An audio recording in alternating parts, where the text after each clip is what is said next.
Boa tarde a todos que estão nos assistindo nesta tarde. Quero pedir para aqueles que não desejem fazer uso da sua imagem, que bloqueiem as suas respectivas câmeras, tá? Porque essa videoconferência será gravada e posteriormente disponibilizada no nosso canal do YouTube, para acesso aos colegas, ok? Então, aqueles que não quiserem fazer uso, ou que não quiserem que a subseção exponha a sua imagem, deixem, por gentileza, as suas respectivas câmeras bloqueadas. Peço igualmente para aqueles que não estão acompanhando o nosso ciclo de videoconferências, que informem o nome completo e o seu e-mail através do nosso chat, aqui que fica no rodapé, na aba do rodapé aqui do aplicativo Zoom. Então, informe o nome completo e e-mail, porque é através dessas informações que serão confeccionados os certificados de participação dessa palestra de hoje, tá bom? E posteriormente encaminhados por e-mail a cada um dos senhores. Feito essas considerações, quero agradecer em nome da Advocacia de Praia Grande o aceite do convite para essa palestra pelo nosso querido Dr. Ciro César Soriano de Oliveira, ele que abordará nesta tarde o tema tributação dos contratos de franquia pelo ISS, e a recente decisão do STJ e a interpretação do tribunal quanto à tributação pelo ISS dos contratos mistos nos quais há serviços e mercadorias. Essa palestra está sendo promovida pela nossa Comissão de Direito Tributário da subseção, presidida pelo nosso querido doutor Antônio Pereira, que infelizmente teve um imprevisto e não pôde estar presente, mas está sendo representada a comissão pela sua integrante, a nossa polivalente presidente da Comissão de Direito de Defesa do Consumidor e também integrante da Comissão de Direito Tributário, nossa querida professora doutora Kátia Piazza, que está representando a comissão. Tem alguma mensagem, Kátia, antes de darmos início? Doutor Gonçalo, só agradecê-lo por mais essa oportunidade, né, ao doutor, a doutora Morgana, por sempre, né, nos abrir as oportunidades, e ao doutor Ciro por essa tarde, que eu tenho certeza que será brilhante para todos nós. Por hora, só agradecimentos mesmo. Nós é que agradecemos a sua dedicação em prol da nossa querida subseção, Kátia. Muito obrigado. Agora, transmito a palavra à nossa presidente da Comissão de Cultura e Eventos, doutora Morgana, que fará a leitura do currículo do nosso palestrante e, na sequência, transmito a palavra ao nosso querido doutor Ciro.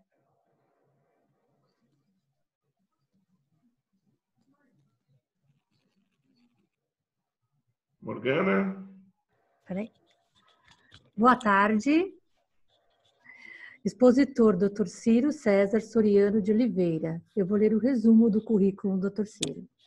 Graduado em Direito em 1993 pela Faculdade de Direito da Universidade de São Paulo, USP. MBA em Economia de Empresas pela Fundação Instituto de Pesquisas Econômicas, FIP, da Faculdade de Economia e Administração da USP, 2001. MBA Executivo pela Fundação Dom Cabral, 2013. Ele também, Dom Cabral. Executivo, LLM em Direito Empresarial pelo Centro de Extensão Universitária CEL Law School, turma 2018.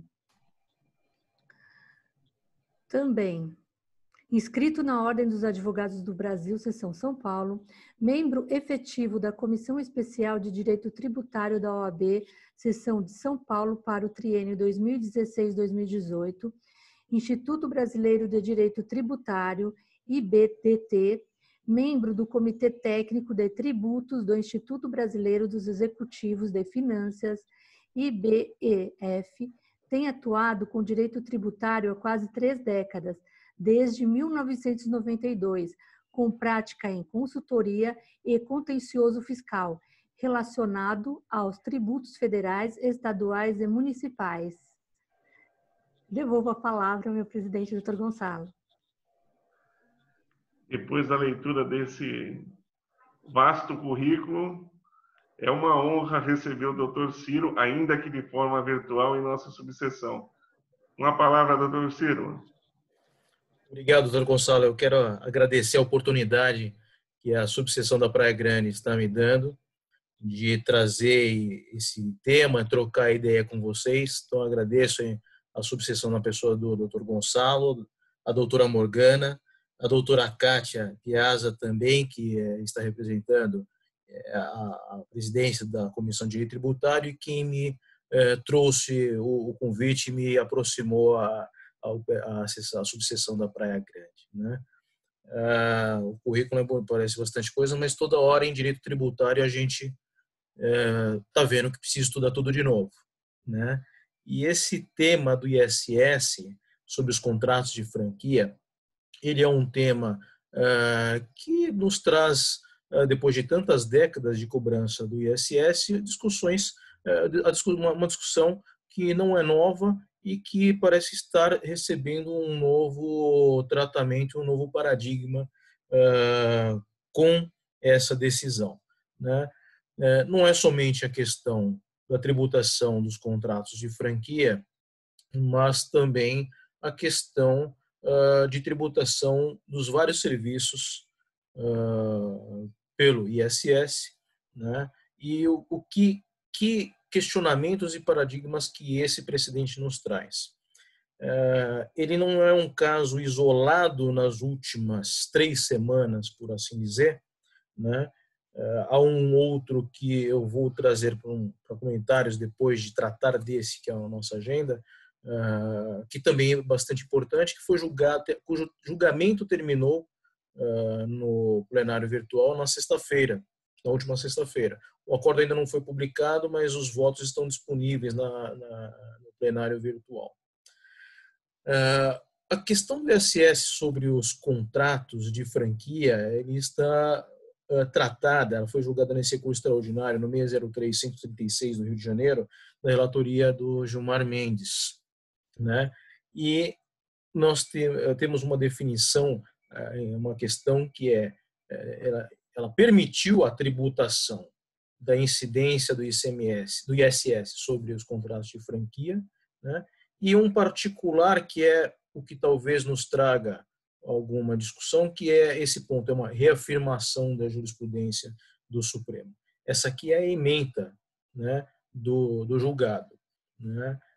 O ponto de fato, a jurisprudência tradicional do Supremo, para fins de ISS, que distinguia entre obrigação de dar e fazer, ela está sendo alterada com esse precedente?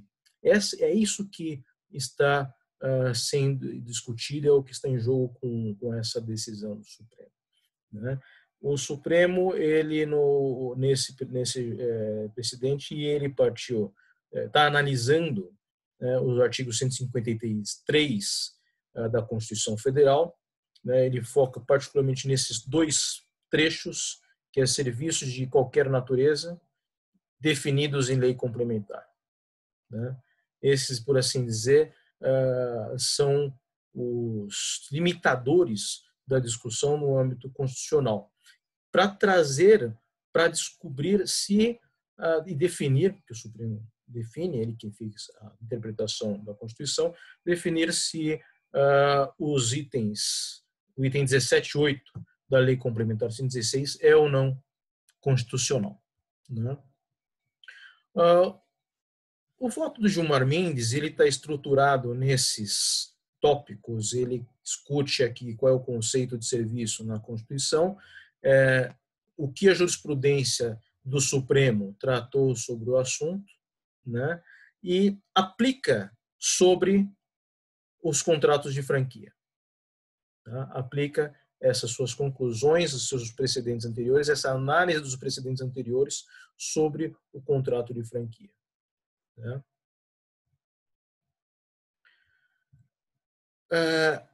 Quando o Supremo inicia essa análise, ele se pauta justamente nesses dois pontos, que é os serviços de qualquer natureza, definidos em complementar, e no voto ele inicia uma leitura a partir da qual dizendo que esse serviço de qualquer natureza autorizaria uma interpretação ampla. E ele faz depois uma análise ao longo do seu voto, uma análise, por assim dizer, para definir se existe ou não um conceito de serviço na Constituição. Ele conclui que a Constituição não define o que é serviço, né? Ela fala que ele coloca bastante claramente que não há uma definição nem legal nem constitucional sobre o que é serviço de qualquer natureza, né? Mas ele traz, já analisando a jurisprudência do Supremo, um precedente, uma citação do voto do ministro Eros Grau no caso do arrendamento mercantil, do leasing financeiro, nesse recurso extraordinário 592.905, né, no qual o ministro ele menciona que a Constituição ela declara o serviço, e quem define a lei complementar. Então, a lei complementar não pode tributar qualquer coisa a título de serviço, porque quem declara o que é serviço é a Constituição, né? Isso aqui é um aspecto interessante, então, que ele traz, que a Constituição declara que existe a tributação do serviço, estabelece a competência tributária dos municípios para tributarem o que for serviço, né? Mas ela não define o que é serviço, porque quem define o que é serviço é a lei complementar, tá? E ele conclui aqui com algumas afirmativas que o legislador ele pode até restringir, mas ele não pode ampliar indiscriminadamente o conceito de serviço. Ele não pode chamar de serviço aquilo que não é, né? E ele confirma, dentro dessa linha de que não pode ser chamado de serviço aquilo que não é, ele, no julgamento que foi no início de junho, publicado em 16 de junho, né, que é esse do caso das franquias, ele já adiantava que o assunto da taxatividade da lista está sendo tratado no recurso extraordinário 784.439, para reafirmar a taxatividade da lista de serviços, né? E que, por assim dizer, e em que medida que essa taxatividade ela permite ou não uma interpretação extensiva. Esse é um outro caso para a gente conversar eventualmente num outro momento, mas a gente pode trazer isso depois para comentar também ao final. Mas, em suma, ele faz essa análise de que a Constituição ela não define o que é serviço, ela declara o serviço, né? Ou seja, é um aspecto ontológico, né? de não permissão de que o legislador complementar tribute qualquer coisa a título de serviço, e coloca uma situação na qual a lista teria uma taxatividade, né? Daí que ele conclui com um aspecto interessante, isso aqui é uma cola do trecho do voto, que a mera inclusão na lista não transforma em serviço, mas a falta afasta a incidência do imposto, tá? Então, ele faz essa análise para definir os contornos dentro dos quais a lei complementar precisa prever a tributação do serviço, precisa estar na lista, né? E não é porque está na lista também a título de serviço que seria necessariamente serviço, né? Essa é a análise que ele faz, é uma análise, por assim dizer, para definir a necessidade dessa abordagem de índole constitucional para aferir a constitucionalidade da lei complementar, né? Esse último tópico aqui, essa leitura pareceria alvissareira, né? Talvez ótimo. Então, nós estamos caminhando para num ambiente de conforto e tranquilidade para o contribuinte, mas talvez não seja tanto assim, né? porque depois ele parte para a análise dos precedentes que são importantes para a compreensão dessa discussão, né? Se a gente esses casos, eles são os casos que são lembrados no próprio voto, tá? Eu vou depois disponibilizar para a OAB, para que vocês possam ter essa lista, por assim dizer, e eu gostaria de acrescentar mais esses dois também, né? Então, ele traz a discussão, traz a lembrança a questão dos programas de computador, que foi julgado em dezembro de 98. Ele traz a lembrança a questão da locação dos bens móveis, e isso aqui é um precedente importante, né? Foi julgado em maio de 2001. Ele menciona bastante esse precedente do leasing, né? Na verdade, ele é trazido, interessante que ele é trazido tanto pelo Gilmar Mendes, como também no voto divergente do Marco Aurélio, do ministro Marco Aurélio, né? E esse aqui é um precedente que precisa ser lido também, né? Para que nós possamos, que nesses dois, por assim dizer, na locação de imóveis e na questão dos planos de saúde, é o campo onde se encontram, onde conflitam os conceitos para fins do ISS, né? Esses dois para acrescentar, né? Esse é da questão da taxatividade da lista e a interpretação extensiva, que é o que foi julgado agora na semana passada, né? Acórdão ainda não publicados, os votos estão disponíveis no plenário virtual desse precedente. E esse aqui também é importante, porque e a gente vai ver a importância desse caso, né? Esses dois casos são os casos que são comparados, são levados à comparação no recurso extraordinário, no 603136, né, para identificação dos critérios de interpretação de interpretação de definição do conceito de serviço para fins de tributação pelo ISS, né? No caso da alocação de bens móveis, esse é um caso bastante conhecido para nós que lidamos com o direito tributário, e no qual o Supremo definiu que não há incidência do ISS. E aqui foi onde se definiu, onde a já clássica distinção entre obrigação de dar e obrigação de fazer, né? Então, nós temos aqui, nesse precedente, no recurso extraordinário 116.121, da lavra do ministro Otávio Galotti, julgado em maio de 2001, no qual foi definida essa distinção clássica, que, por assim dizer, nos guia desde então como uma primeira premissa para definir se se trata de um serviço para fins de tributação pelo ISS, né? A feição, a gente pode observar que o critério adotado, essa distinção entre obrigação de dar e fazer, ela parte de uma feição notadamente civilista, né?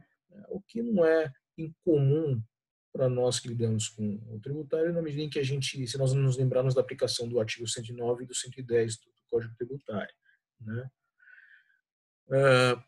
Daquele precedente se extraiu essa súmula. 2 linhas, bastante simples, declarando, súmula vinculante 31, que é inconstitucional a incidência do imposto sobre serviços de qualquer natureza sobre operações de locação de bens móveis. Essa é a súmula que foi extraída não somente daquele precedente do 116.121, mas a partir dele. A partir dele, o Supremo seguiu essa orientação e editou essa súmula. Essa súmula ela é de fevereiro de 2010, né?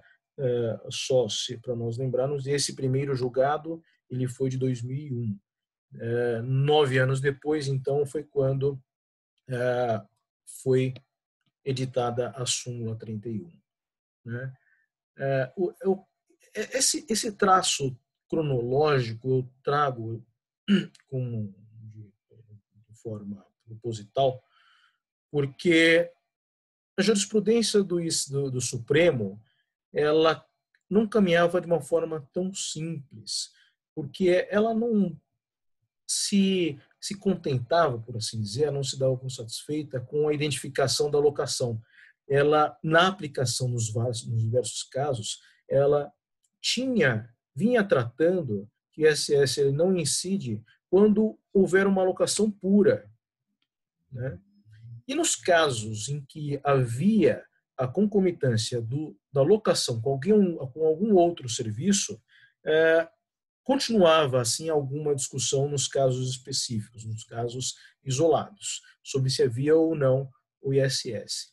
Isso ao longo do tempo, né, nesses 10 anos. Por isso que eu tinha mencionado que essa súmula vinculante, ela foi editada 9 anos depois daquele primeiro precedente, e ela foi editada no contexto de uma discussão travada no plenário do Supremo, no qual, à época, o ministro César Peluso trouxe uma provocação para saber, para que o plenário decidisse se a redação da súmula precisaria ou não conter a expressão dissociadas da prestação de serviço. A proposta de súmula vinculante 35, da qual se originou a 31, ela tinha essa redação, que é inconstitucional a incidência do ISS sobre locações de bens móveis dissociadas da prestação de serviços. Tá? Essa foi a proposta inicial de redação da súmula, né? E ao final não foi o que foi publicado. A expressão dissociada de outros serviços ela não saiu. O ponto está em bens móveis, o ponto final, né? E isso por conta da provocação do ministro César Peluso, no sentido de que essa expressão de sociedade da prestação de outros serviços era desnecessária, porque, no entender dele, se fosse dissociada de outro serviço, a locação continuaria sendo não tributada, e o serviço que é dela dissociado, distinguível, seria, sim, tributado, né? E se, aqui respondendo a uma provocação do ministro Joaquim Barbosa, se outro serviço viesse escamoteado de locação, escamoteado é a expressão usada pelo ministro Joaquim Barbosa, que era a preocupação dele ao inserir dissociado do serviço, como ficaria? E o próprio ministro César Peluso falou, bom, o que vem escamoteado de locação não é locação, então tem que ser tributado como serviço, né? Esse é o texto, né, que consta data do plenário do Supremo, no qual o ministro César Peluso ele colocou que quando há contrato de locação de imóveis e ao mesmo tempo prestação de serviços, a locação de imóveis continua não suportando o imposto, o serviço sim. Se não tiver nenhuma ligação com prestação de serviço, também continua não suportando, não há incidência. Em outras palavras, dissociada aí realmente é inútil e pode gerar dúvidas, né? E quando for associada, está sujeito a imposto sobre prestação de serviço. Então é aquele negócio, bom, respondendo a provocação do ministro Joaquim Barbosa, a minha preocupação foi em relação àquelas situações em que o serviço vem escamoteado sob a forma de locação.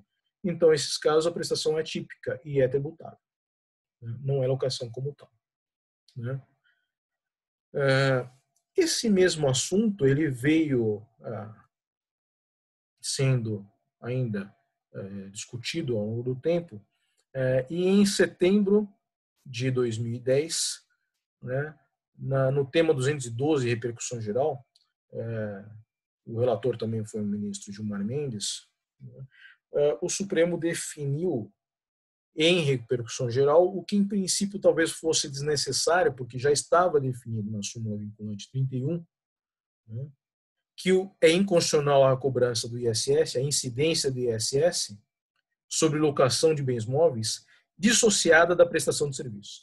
Então, ao que parece, não houve uma satisfação com a redação da súmula 31, um efeito vinculante pela súmula 31, e em repercussão geral, no 212, essa expressão dissociada da prestação de serviços ela foi trazida de novo à orientação expressa do Supremo como de forma vinculante, né?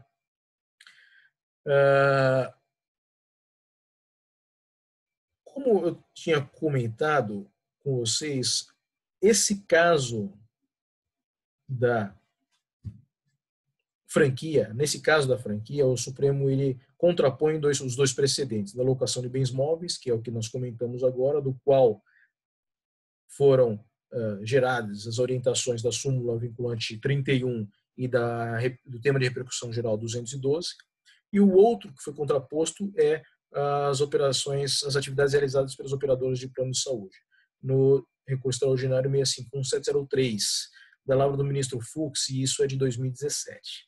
Tá?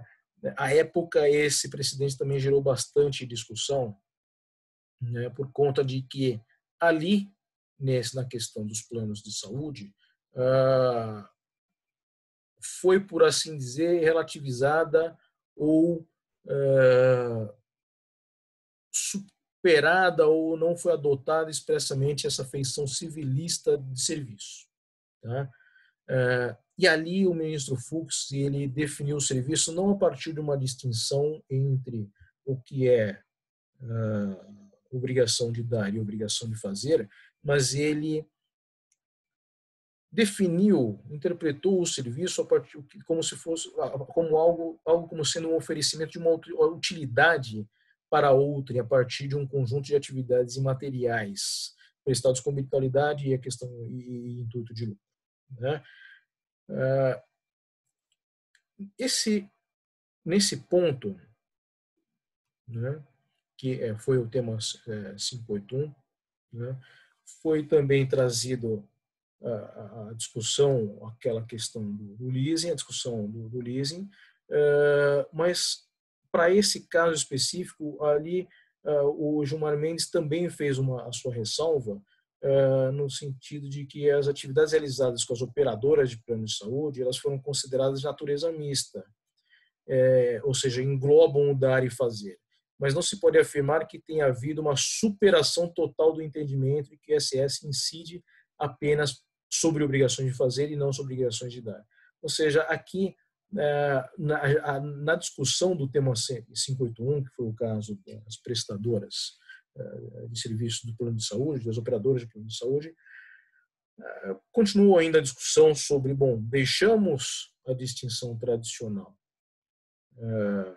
de obrigações de dar e fazer para definição de serviços como sendo um fazer, ou nós convivemos com elas a partir de qual for o serviço que está sendo tratado. Aqui o Gilmar Mendes ele ainda ofereceu alguma resistência e tratou desse assunto ali também, de forma que nós continuamos convivendo com esse assunto também. E ele insiste que, de acordo com o entendimento do tribunal, o ISS sobre atividades que representem tanto obrigações de fazer quanto mistas, que também incluem uma obrigação de dar. Aqui ele já estava adiantando uma compreensão do que seria depois da sua conclusão na questão da franquia. Então, ali o que se poderia colocar é que a partir da análise desses dois precedentes, que é o precedente da locação de bens móveis e do precedente das operadoras de plano de saúde, algumas diretrizes que naquele momento já estavam começando a serem delineadas, né? Que o ISS incide sobre as atividades que representem uma obrigação de fazer, e no caso das obrigações mistas, ou seja, aquelas que incluem também uma obrigação de dar.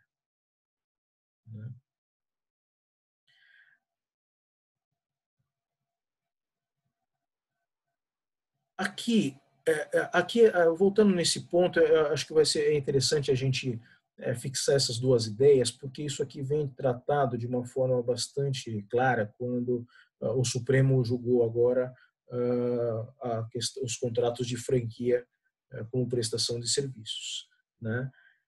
O contrato de franquia, ele é um contrato complexo, na qual há obrigações de dar e fazer. Ele tem uma natureza híbrida, ou seja, é muito difícil de se dissociar onde termina uma atividade e onde começa a outra, né? E é muito difícil saber o que é atividade meio e o que é atividade fim. Essa discussão de atividade meio e atividade fim é uma discussão que ela permeia e ela está presente nessa discussão. Ela foi trazida de uma forma um pouco mais clara aqui nessa questão do contrato de franquia, né? A definição legal está no artigo 1º da Lei 13.996, que saiu no fim do ano passado. Ela revogou a 8.955 de 94, né? Mas ela traz esses 3 elementos como sendo os elementos definidores e constantes do contrato de franquia, né?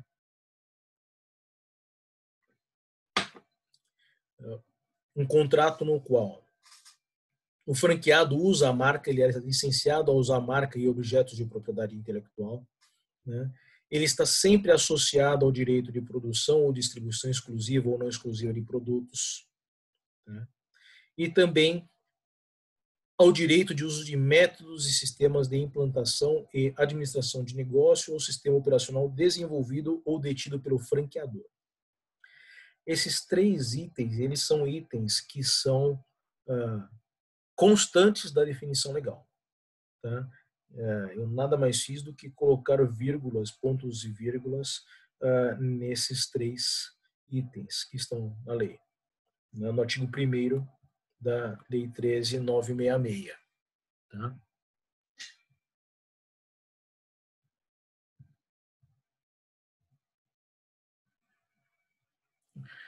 E aí a gente então parte para a discussão quanto a saber, que é o ponto nodal dessa nossa conversa, de saber se aquela divisão tradicional civilista entre obrigação de dar e fazer, se ela é suficiente para a compreensão da realidade do contrato de franquia, né?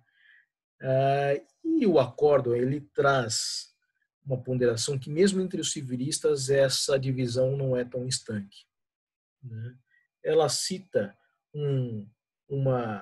traz uma citação do professor Arnold Wald, né, no qual a distinção entre dar e fazer nem sempre é fácil. Às vezes, nos contratos de compra e venda, existe uma obrigação de fazer, que é lavrar a escritura, sem a qual não se cumpre a obrigação de dar, né? Então, nesse momento se traz uma relativização com autoridade, porque não são os tributaristas que estão falando, mas aqui se traz um ensinamento de que entre os próprios civilistas não existe essa divisão tão estanque, clara e inquestionável no que é obrigação de dar e fazer e quais são os limites entre um e outro, né? A distinção entre um e outro, tá?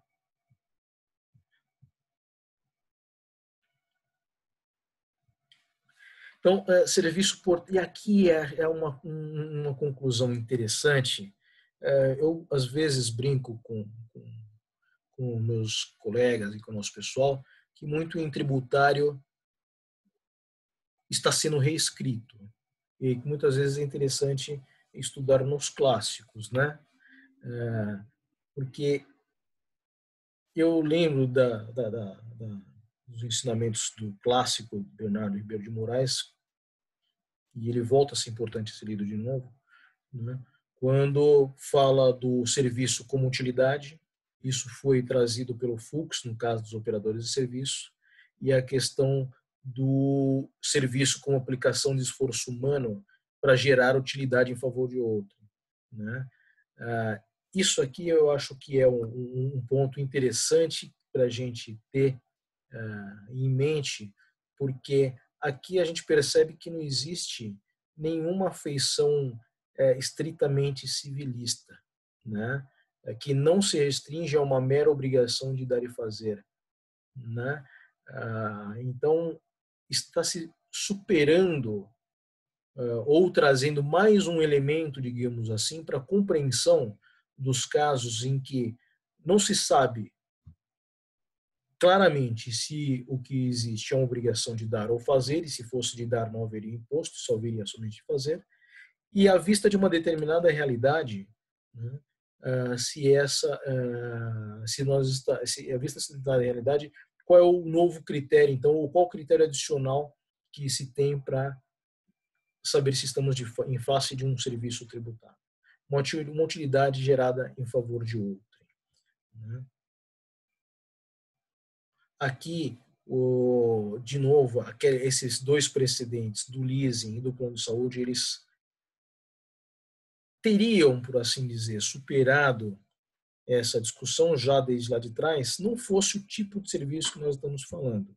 Porque os precedentes do leasing e do plano de saúde, eles superaram a simples distinção entre obrigação e fazer, porque não havia uma clara definição de locação em nenhum dos dois. Né? No leasing não se tratava somente de prestar, o Supremo entendeu que não se trataria somente de alugar o carro, digamos assim, mal dizendo, de uma forma bastante simplista, mas existia toda uma pletora de serviços junto com essa disponibilização do ativo, né, no contrato de leasing, e que no plano de saúde, igualmente, havia também a disponibilização de uma rede credenciada e uma garantia de atendimento. Né? Muito próximo a um contrato, e isso seria um serviço. Né? O interessante é que, nesse caso do plano de saúde, o Marco Aurélio ele também tinha divergido, e ele tinha entendido lá que o plano de saúde se aproxima mais de um seguro. E, em sendo seguro, não é serviço.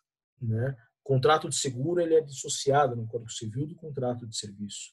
Mas não foi isso que entendeu, e esses serviços atrelados, essa disponibilização de rede credenciada e garantia de atendimento, por si só, era um serviço prestado pelo plano de saúde.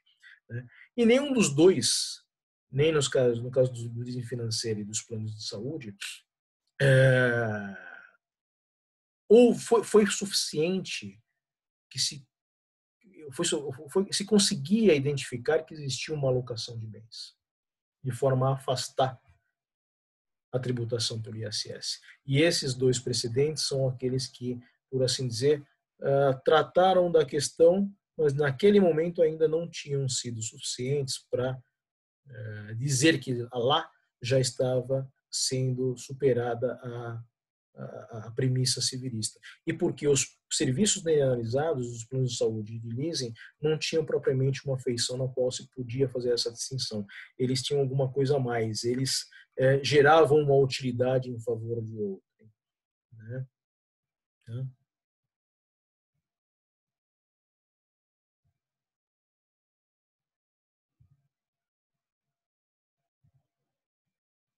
Eu acho que aqui tem uma citação do ministro Eros Roberto Grau, no caso do leasing, que a atividade não se exerce senão mediante prestação considerável, que eu falando sobre o leasing, que é uma atividade que não se exerce senão mediante uma prestação considerável de serviços diversificados, insuscetíveis de serem absorvidos pela subjacente operação de locação de bens. Né? Então, a locação de bens ela foi absorvida por essa prestação considerável de parcelas de serviços diversificados. E há serviços que, por serem de qualquer natureza, não consubstanciam típicas obrigações de fazer. Isso consta do voto do ISS e do leasing, analisado nesse precedente da franquia pelo ministro Gilmar Mendes, no voto do ministro Gilmar Mendes. Então, isso tudo para chegar na questão da franquia, para nós enfrentarmos a questão se essa jurisprudência já tradicional do Supremo, que parte da distinção entre a obrigação de dar e fazer, está sendo alterada com esse julgamento do ISS sobre as franquias. Né? E o ministro ele propõe um tópico específico para propor que não, que para dizer, para afirmar que ele não propõe uma modificação da jurisprudência do Supremo, né? E ele faz porque o acordo, a sua decisão quanto ao ISS sobre franquia é de que a jurisprudência em não tributar, segue a jurisprudência em não tributar quando houver mera obrigação de dar, e segue a jurisprudência em tributar os contratos mistos, né? Se nós pararmos para pensar um pouquinho nesse aspecto histórico, e é por isso que eu tentei trazer alguma cronologia nessa conversa, nessa discussão, de fato, a questão de haver algum serviço atrelado e adicionado à locação sempre foi um ponto de insatisfação, um ponto de discussão no âmbito do Supremo em afastar a tributação, porque não se sabia onde terminava um serviço e outro. E por isso que foi importante trazer à vista aqui a discussão que foi travada na época da definição da súmula 31, da súmula vinculante 31. Né? Desde aquela época, ali, 2010, a jurisprudência anterior, desde 2001, desde a definição pelo caso da alocação de bens móveis, ela já vinha aplicando aquele precedente de tributação sobre obrigações de fazer, mas somente nos casos em que a alocação fosse pura. Né? Nos casos em que que fosse dissociada da prestação de outros serviços. Né? Isso sempre veio sendo tratado nesses dois precedentes das operadoras de franquias, de operadoras de plano de saúde e de leasing. Isso foi enfrentado, mas não foi adotado em razão de que aqueles dois serviços eles não tinham uma feição que permitia uma identificação do que era locação, né? E essa mesma orientação, de fato, o Supremo ele veio trazer nesse ponto na discussão dos contratos de franquia, né? Ele seguiu essa orientação, por assim dizer, por conta de que não havia, por conta de que naqueles precedentes não havia eram contratos mistos, e aqui também, no caso da franquia, estamos falando de um contrato no qual é muito difícil dissociar o que é disponibilização do bem mediante remuneração, para falar de uma definição comum e clássica da locação, né? E o que é outros serviços. Né? Por isso que me parece que há alguma coerência nesse ponto, né, no Gilmar Mendes, na definição da tributação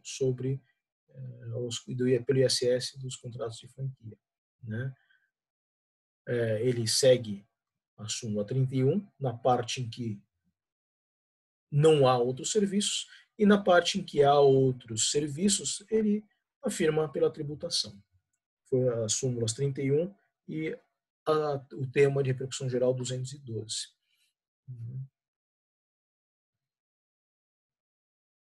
Aqui tem um ponto.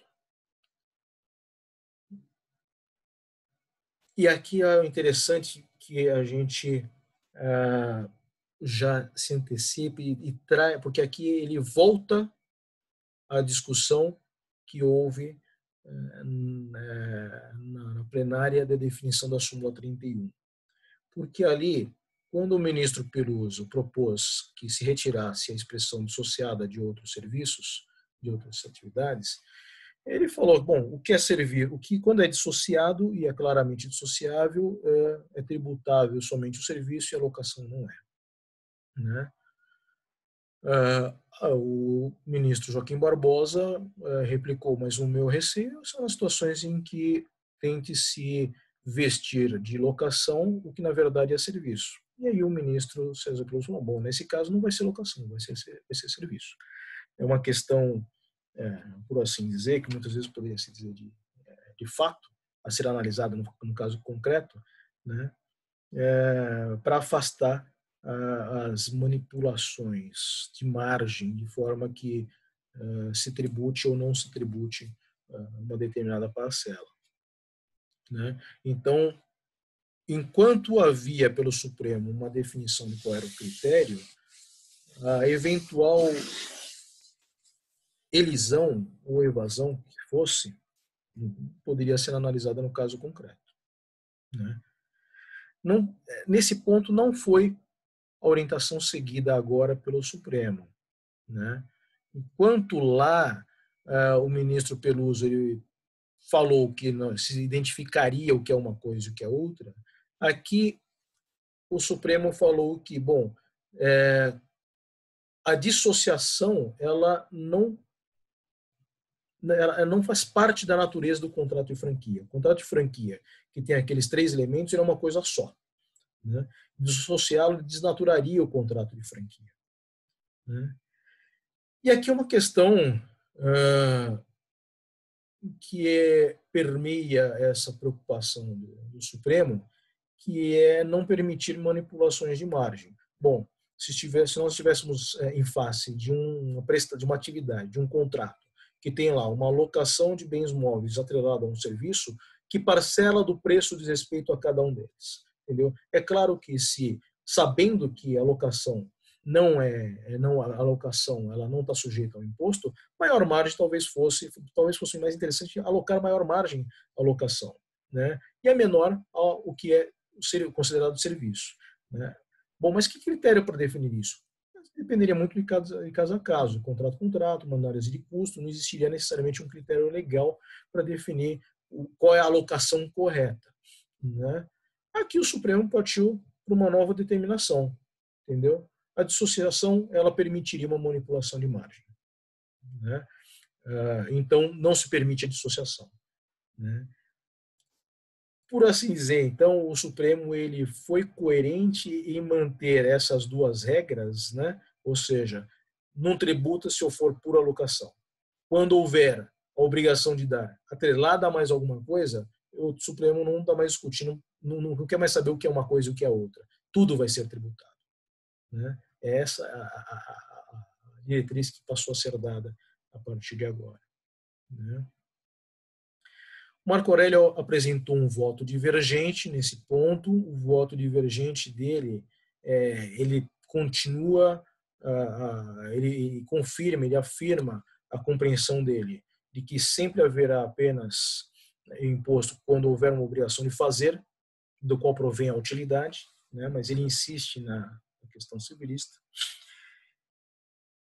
Ele faz uma análise muito boa para lembrar que no caso do leasing financeiro, ali se definiu que havia ISS porque não era possível definir o que era preponderante. Se o que era preponderante era aquela pletora de serviços financeiros exercidos para que então o ativo fosse colocado à disposição do arrendatário, né?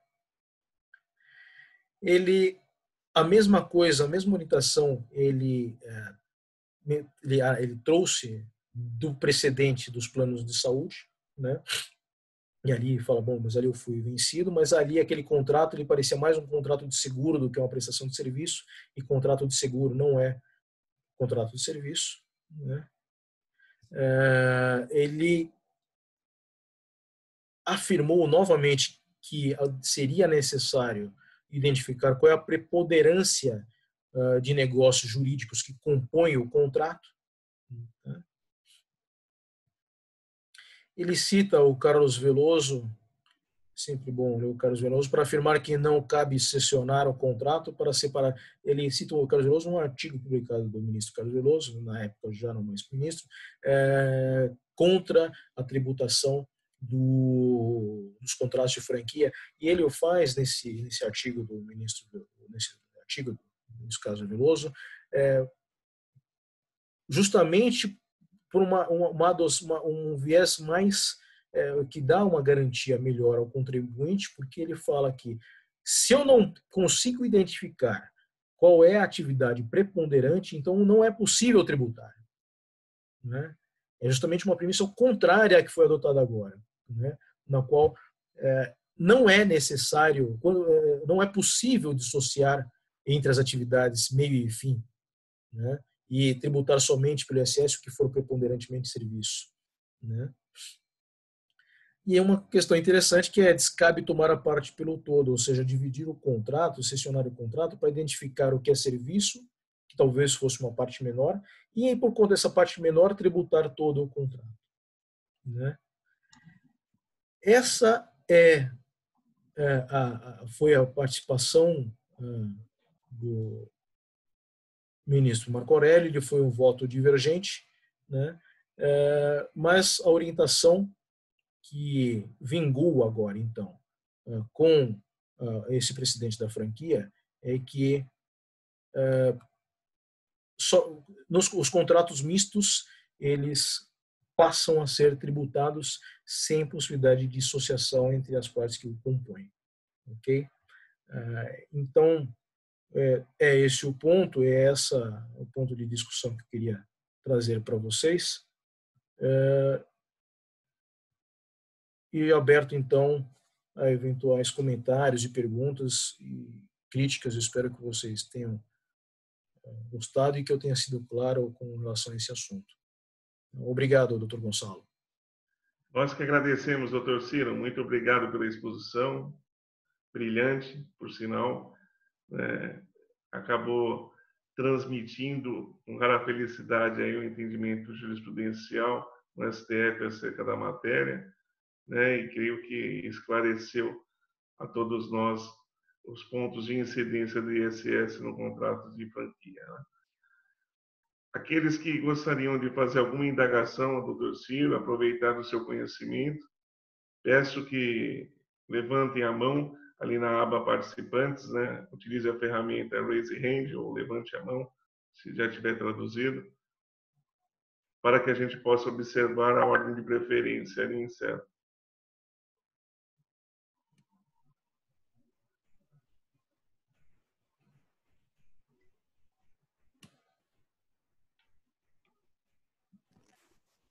Doutor Gonçalo, o senhor concede a palavra ou eu vejo que tem... Claro, doutor Ciro, por favor. Eu vejo que a Ana Lídia levantou a mão e eu vi mais alguém também, mas eu que não cheguei no final. Deixa eu ver aqui, Só um minutinho, deixa eu subir aqui na aba.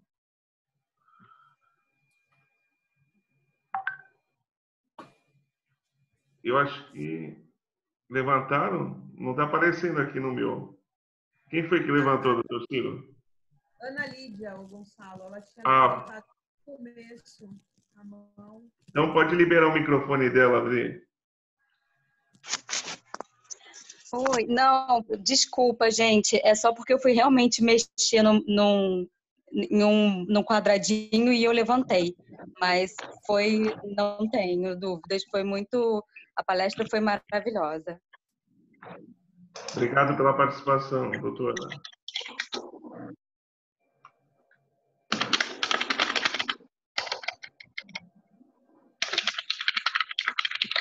Eu acho que aí, doutor Gonçalo, como eu tinha comentado, se o senhor me permite, claro. Essa questão do ISS, ela, apesar do Supremo ter se manifestado aí quanto a esse ponto, por isso que eu tinha comentado que, junto a ela, nós talvez precisássemos lembrar desse precedente que é dos serviços bancários, que é o que foi julgado na semana passada, cujo julgamento terminou na semana passada, né? Que é o recurso extraordinário. Deixa eu encontrá-lo aqui.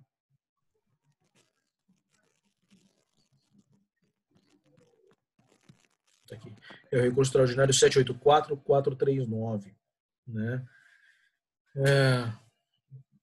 O que me parece que essa questão do ISS, ela vai continuar ainda nos trazendo bastante discussão, porque a partir de que o Supremo tenha definido, com o caso da franquia, que os contratos mistos eles são tributados, né?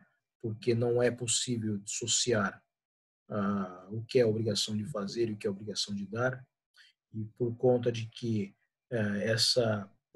obrigação, essa associação entre os dois tipos de atividades permitiria um planejamento não desejado, né? A outra questão é, ok, como compreender os vários itens da lista de serviços, né? Porque, dado que a lista é taxativa, né, e esse presidente das franquias, ele parte dessa premissa, o ministro de julgamentos, ele lembra que a taxatividade estava sendo julgada, né, como aplicar essa taxatividade, né? A definição que foi dada nesse recurso extraordinário é a definição de que a lista é taxativa, mas se permite uma compreensão de serviços que não estejam expressamente listados nela, mas que façam parte dos congêneres, né? Então,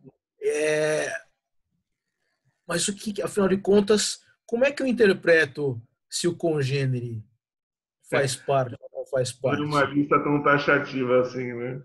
É uma atividade não tão taxativa, né?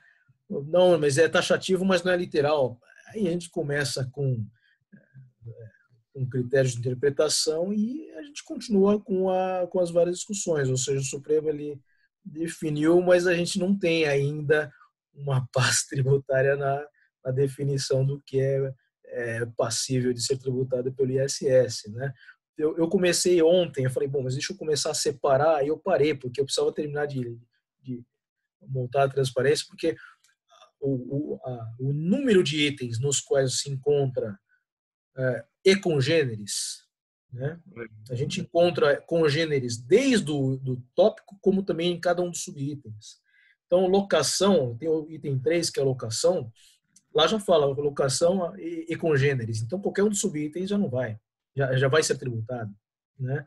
Tem alguns que, no 17, se não me engano, o item 17, ali não fala e congêneres, mas alguns dos subitens falam e congêneres, né? Então, é uma taxatividade sobre a qual a gente ainda não tem uma definição de como é que o que se compreende dentro desses congêneres, né? Atividade relativa, né, doutor? Atividade relativa, né, doutor Gonçalo? Então, a gente tem uma situação na qual, ok, aquela definição clara entre obrigação de dar e fazer, ela já não é mais suficiente, né? E a lista ela é taxativa, mas dentro dos itens. Quando o texto previr que congêneres, quando o texto permitir a tributação dos serviços correlatos, isso também estaria incluído naquele item. Então, essa foi a orientação aqui nesse curso extraordinário 784439, né? A gente continua vai continuar tendo bastante discussão com relação a isso. Se nós pensarmos como é que ficarão os serviços eletrônicos, que cada dia a imaginação do empresário em como realizar atividades está criando negócios novos, né? Serviços eletrônicos predominando, uma completa remodelação dos serviços bancários, né? Serviços bancários também, né? Então, que por assim dizer já ficou definido aqui, né? Nesse caso, isso é um caso antigo, né? Uma pena, um caso do antigo Sudameris, banco que já não existe mais, né?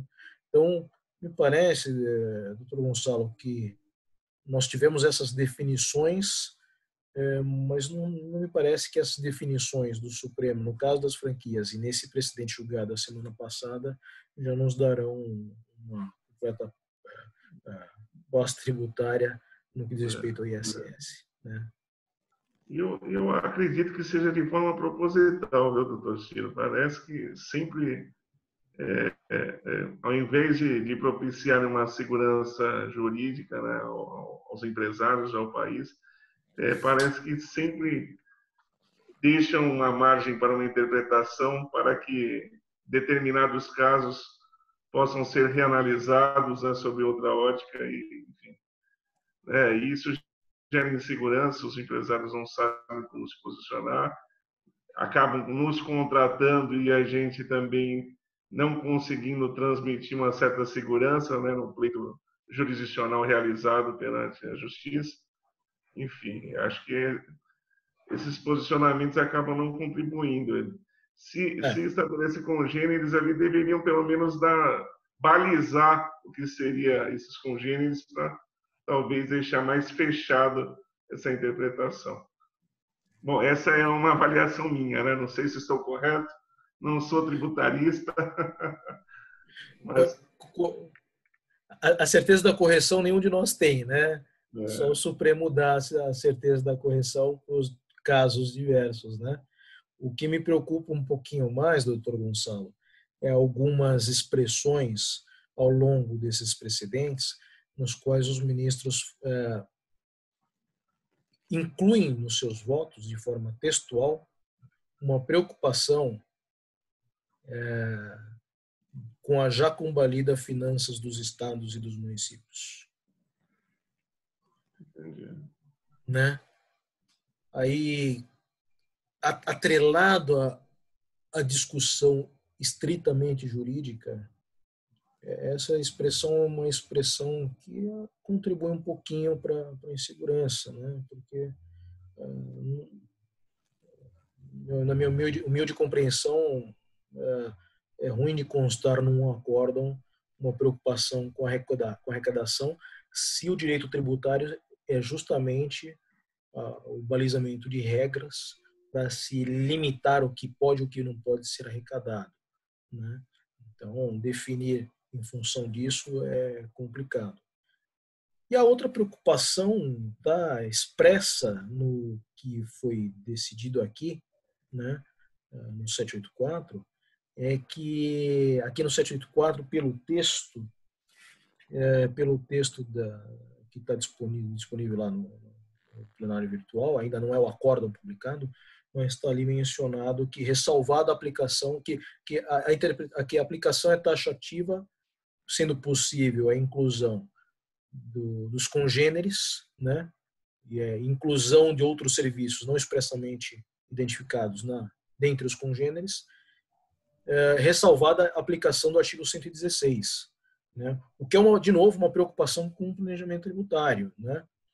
Então, assim, mas não é o Supremo quem tem que atuar como fiscal, né, para identificar o fato, então já coloca de modo que não, a regra é pela não dissociação, então você tributa tudo, né?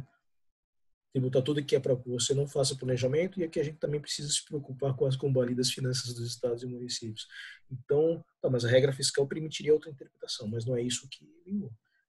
Então é mais ou menos na linha do que o senhor está comentando, doutor Gonçalo. A gente tem ainda alguma vazão para discussão no caso a caso, né? E isso tem... Essa insegurança não tem ficado apenas conosco, né, doutor Ciro, juristas, né? A sociedade já detectou isso, porque está cada vez mais evidente a influência política, né? Está na hora da sociedade já provocar reflexão, a nossa instituição também, de mudar a forma de escolha dos ministros do STF, porque eu creio que essa interpretação pró-análise financeira do Estado, dos municípios, é por influência política daqueles que o colocaram. Isso é evidente, né? Então, o que a gente espera de um ministro do STF, que seria ser um jurista que interpreta a Constituição e defende o que ali está incerto, acaba sendo deturpado por interesses escusos, né, de integrantes de outros poderes constituídos, né? Acho que acaba deturpando um pouco a função jurisdicional que lhes é imposta pela nossa Constituição. Essa é uma interpretação pessoal minha, doutor Ciro. Não precisa concordar, até porque acaba sendo um pouco complicado externar determinados posicionamentos. Mas posso ir para as considerações finais, doutor Ciro? Gostaria de complementar? Da minha parte é isso. Eu só queria de novo agradecer a oportunidade de trazer a notícia e os principais pontos desse julgamento, e também desse julgamento dos casos das franquias e também do caso dos serviços bancários, que foi julgado na semana passada. Eu vou disponibilizar, doutor Gonçalo, essa transparência para que vocês já tenham aí no seu acervo. Eu os agradeço. Ela traz aí a lista do que a gente precisa ter como lição de casa para ler de novo toda hora, mas foi isso que ele disse, né? Deixa eu ler lá, você ver o que ele falou, né? Perfeito. E a gente poder aí ter os nossos alfarrábios, né? Obrigado pela oportunidade. Muito obrigado. Nós que agradecemos, doutor Ciro. Foi um prazer recebê-lo em nossa subseção, mesmo que de forma virtual. Tá? Muito obrigado por ter se dedicado o seu valioso tempo aí para nos transmitir conhecimento, transmitir a vossa experiência profissional acerca do direito tributário. Doutor Ciro, que é referência em nosso país no direito tributário, e ficamos eternamente gratos aí e satisfeitos com a palestra hoje ministrada. Doutora Kátia, gostaria de tecer as considerações finais em nome da comissão anfitriã da palestra de hoje? Sim, doutor Gonçalo.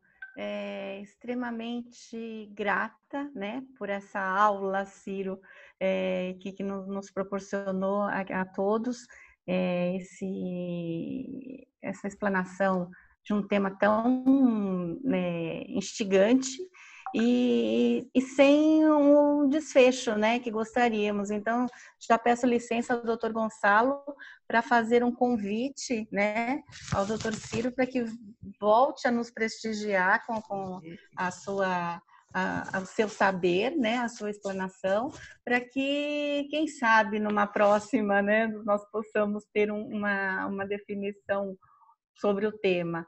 E quem sabe também da próxima vez de forma presencial, né, doutor Gonçalo? Com certeza. O doutor Ciro possa vir aqui na terrinha aqui, né, nos prestigiar pessoalmente. Então, eu fico muito grata, doutor Ciro, né, pelo seu tempo, pela sua generosidade, né, por ter nos prestigiado com tanto conhecimento, com um tema tão atual e tão instigante. Agradeço a todos os presidentes, né, que aqui estão, aos meus alunos que estão aqui presentes também, né, aos membros da minha comissão, doutora Morgana, sempre, né, muito obrigada por tudo. Doutor Gonçalo, obrigada por mais uma vez, né, por mais essa oportunidade. Só agradecer a todos. Viu? Doutora Kátia, doutor Ciro, doutora Kátia é polivalente. Viu? A todos. Obrigado, doutora Kátia. Estão me ouvindo? Voltou o sinal? Imagina. Voltou. A doutora Kátia, doutor Ciro, é muito querida por todos nós, é professora de uma faculdade aqui da Praia Grande, né, a faculdade FPG, e é polivalente, né? Quando a gente precisa na OAB, independentemente se é da comissão dela ou de outras comissões, está sempre preocupada, participativa, atuante, solidária aos interesses da nossa querida instituição, a nossa querida OAB Praia Grande. Muito obrigado, viu, Kátia? E transmito os agradecimentos ao Antônio, tá? Agora sim, a nossa também polivalente presidente da Comissão de Cultura e Eventos, doutora Morgana, suas considerações finais. Primeiro, eu quero agradecer muito a presença do Dr. Ciro nessa tarde de hoje. Hoje nós fomos presenteados com uma aula técnica e excelente, assim, foi brilhante essas colocações. Quero sim poder ter a oportunidade de ouvi-lo novamente aqui, quem sabe na nossa casa, ou se não for possível, aqui através de uma videoconferência. Foi muito bom tê-lo aqui conosco. Obrigado. Estou assim muito feliz de ter podido recebê-lo hoje aqui na nossa casa. Muito obrigada, doutor Ciro. E quero fazer um agradecimento também para a Comissão do Direito Tributário, para a nossa querida doutora Kátia, que está sempre aqui do nosso lado e sempre trazendo temas novos, temas bons aqui para que a gente possa fazer novas palestras, né? Então, essa é uma querida e eu só tenho que te agradecer, Kátia, por estar aqui sempre do meu lado, me ajudando em todos os eventos, sempre que eu preciso de você, eu sei que eu posso ter a sua ajuda. Então, muito obrigada, Kátia. E agradecer também a todos os membros da Comissão de Direito Tributário. Quero agradecer também aos alunos da doutora Kátia que estão aqui presentes hoje. Quero agradecer também a todos os presidentes de comissão da nossa subseção que estão aqui conosco na tarde de hoje, prestigiando essa deliciosa palestra, essa deliciosa aula que tivemos hoje. Agradecer também todos os colegas que estão aqui conosco. Hoje nós temos o prazer de ter a doutora Raquel, doutora Arlete, doutora Amanda Mesquita, doutora Paula, doutor Tiago, doutor Marcelo Ataíde, que estão sempre aqui prestigiando os nossos eventos. Então, gratidão a todos vocês, tá? E quero agradecer, fazer um agradecimento especial também ao nosso presidente, doutor Gonçalo Menezes, que acredita sempre nos nossos eventos e sempre nos apoia para a realização deles. Então, muito obrigada, doutor Gonçalo. E um agradecimento... Nós agradecemos, viu, Morgana? Obrigado aí pelo trabalho que vem realizando, pela proximidade com os demais presidentes de comissões. Isso tem se traduzido em belíssimas palestras e num objetivo maior, né? Que é propagar o diálogo, o conhecimento, transmissão de conhecimento, os debates jurídicos, né, entre os advogados, não só da nossa cidade, mas também de toda a nossa região. Parabéns pelo trabalho que vem realizando. E quero parabenizar mais uma vez o doutor Ciro, ratifico os convites exteriorizados pelas queridas doutora Kátia e doutora Morgana, já se sinta convidado a retornar à nossa casa, espero que de forma presencial, né? Vai depender da superação dessa pandemia que estamos enfrentando, mas espero que em breve possamos nos encontrar pessoalmente, transmitir aquele abraço e gratidão pelos conhecimentos transmitidos nessa tarde. Doutor Ciro, gratidão, viu?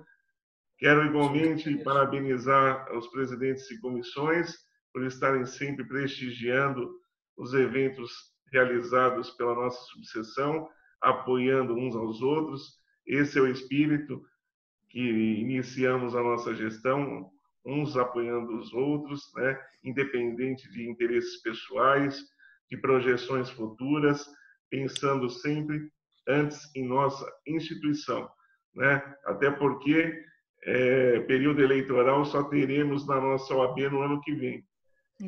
Até então, temos que estar todos imbuídos no mesmo sentimento, pensando no fortalecimento da advocacia e da nossa classe, especialmente diante do atual momento que estamos vivendo, né, de isolamento, um período de instabilidade econômica, social, psicológica, e espero que em breve possamos vencer essa pandemia e nos reencontrar em nossa casa, né? Com aquela acolhida maravilhosa realizada por parte de todos os nossos colaboradores, hoje representados pela querida Adriana, Elaine e Paulo. Muito obrigado, viu? Minhas queridas. Gonçalo, precisamos dar um recado aqui também. Tá bom. Eu vou finalizar aqui, Morgana, e você conclui com o seu recado, tá? Ok. Então, fica aqui registrado a nossa gratidão aos colaboradores. E vou finalizar minha fala desejando um bom final de tarde e início de noite a todos vocês. Tá bom, meus queridos? Se cuidem. Um forte abraço. Agora sim, Morgana. Nós temos o recado da campanha da Quarentena Solidária, onde nós estamos fazendo a arrecadação de alimentos não perecíveis, fraldas descartáveis, qualquer tamanho, leite em pó e produtos de higiene pessoal. Nossos pontos de coleta são Padaria Dois Corações, na Avenida João André Quintale, número 695, no bairro Balneário Maracanã. E Forte Materiais para Construção e Correios, na Avenida Marechal Malé, números 370 a 372, Canto do Forte, Praia Grande, aqui em Praia Grande. Eu só queria também fazer um agradecimento ao Gabriel, da seccional, que hoje esteve aqui conosco, nos ajudando aqui para realizar o nosso evento. E agradecer também aos nossos colaboradores queridos, né? A Elaine, o Paulo e a Adriana, que estão aqui conosco hoje. Tá certo. Muito obrigado a todos. Muito obrigado, doutor Ciro. E até nosso próximo encontro. Obrigada, doutor Ciro. Até. Um abraço. Prazer. Um abraço, Tom. Até a próxima. Até.